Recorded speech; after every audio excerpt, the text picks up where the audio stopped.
የድካም ስሜትን አጥቦ የሚያወጣና አእምሯችሁንም ሆነ ቆዳችሁን የሚያድስ መፍትሄ ትፈልጋላችሁ? እንግዲያው ይህ ቪዲዮ ለእናንተ ነው።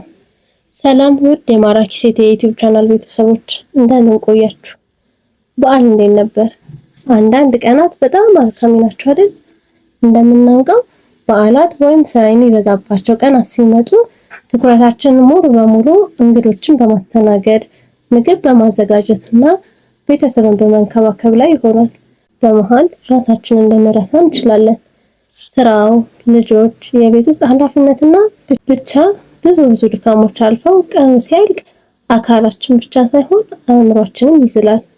ዛሬ ያንን ድካም አጥበን የምናወጣበትንና ራሳችንን የምናድስበት እንዲሁም አዲስ ጉልበትና ብሩህነትን ማግኘት የምንችልበትን የጥቂት ደቂቃዎች የቤት ውስጥ ስራ አጋራችኋለሁ።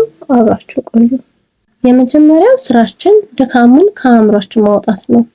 ስለዚህም ውስጣችን መረጋጋት አለበት። ለ5 ደቂቃ ያህል ሁሉንም ነገር እርሱት። አንድ ብርጭቆ ቀዝቃዛ ውሃ ወይም ደስ የሚል የእጽዋት ሻይ ጠጡ። ከዚያም በጥልቀት ተንፍሱ።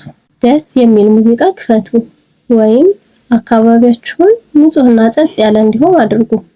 ይህ ለራሳችሁ የምትሰጡት ውድ ጊዜ ነው። ይህም ለሰውነታችሁ አሁን እረፍት ላይ ነን የሚል ምልክትን ይሰጠዋል። ከዚህ በመቀጠል በስራ መደራረብ ወቅት ቆዳችን ሊደርቅ ወይም ሊጠቁር ስለሚችል ትኩረታችንን ወደ ቆዳችን እናደርጋለን።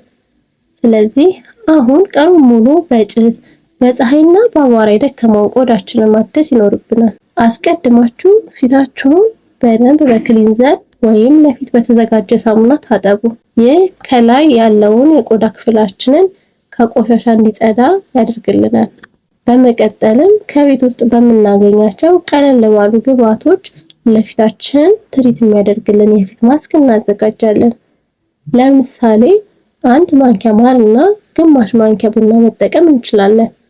ቡናው ቆዳችን ላይ ያሉ የሞቱ ሴሎችን ያስወግዳል። ማሩ ደግሞ እርጥበትን ይሰጣል። ይህን ተቀብታችሁ ለ10 ደቂቃ ቆዩ።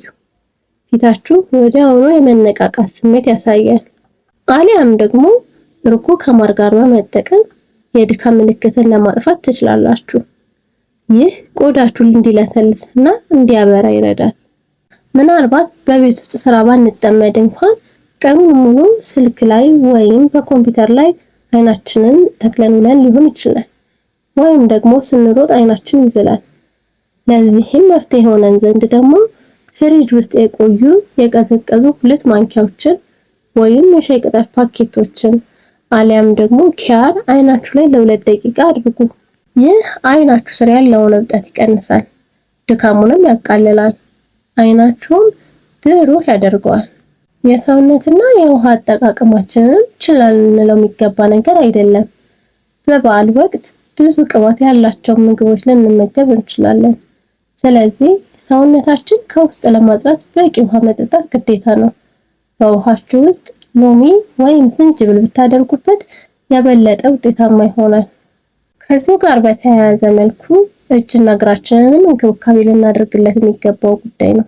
ብዙ የቤት ስራ ስንሰራ እጅና እግራችን ላይ ጫና ይበዛል። ቀኑን ሙሉ የሰውነታችንን ክብደት ተሸክመው ያሉት እግሮቻችን እረፍት ይገባቸዋል። ለብ ባለ ውሃ ውስጥ ትንሽ ጨውና ዘይት ጨምራችሁ እግራችሁን ዘፍዝፉት። ከዚያም ጥሩ ሞይስቸራይዘር ወይም ቅባት በመቀባት ማሳጅ አድርጉት። ይህ ቀላል ቢመስልም ትልቅ እረፍት ይሰጣል። የደም ዝውውርንም ያሻሽላል፣ ድካምንም ይገላል። እንዲሁም ለብ ባለ ውሃ ሰውነትን መታጠብ የጡንቻ መገታተርን ይረዳል፣ መንፈስንም ያድሳል። እንግዲህ ሴቶችዬ ራሳችንን ስንጠብቅና ስንንከባከብ ነው ለቤተሰባችንም ሆነ ለስራችን የተሻለ ጉልበት የሚኖረን። ይህ እንክብካቤ አዲስ ሰው የሆነን ያህል እንዲሰማን ያደርጋል።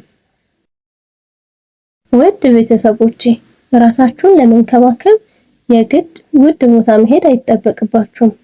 በቤታችሁ ውስጥ ለራሳችሁ 15 ደቂቃ በመስጠት ውበታችሁንና ሰላማችሁን መጠበቅ ትችላላችሁ። ታዲያ እናንተስ ከበዓል በኋላ ራስን ለማደስ ምን ታደርጋላችሁ? ወይስ ምንን ትጠቀማላችሁ? ኮሜንት ላይ አጋሩን። ቪዲዮውን ከወደዳችሁት ላይክ ማድረጋችሁንና ለጓደኛችሁ ማጋራታችሁን አትርሱ። የዚህ ቤተሰብ አባል ካልሆናችሁ ሰብስክራይብ የሚለውን በተን በመጫን አብራችሁን ተጓዙ። በሚቀጥለው በአዲስ ቪዲዮ በአዲስ ውበት እስከምንገናኝ ማራኪ ሆናችሁ ሰንብቱ።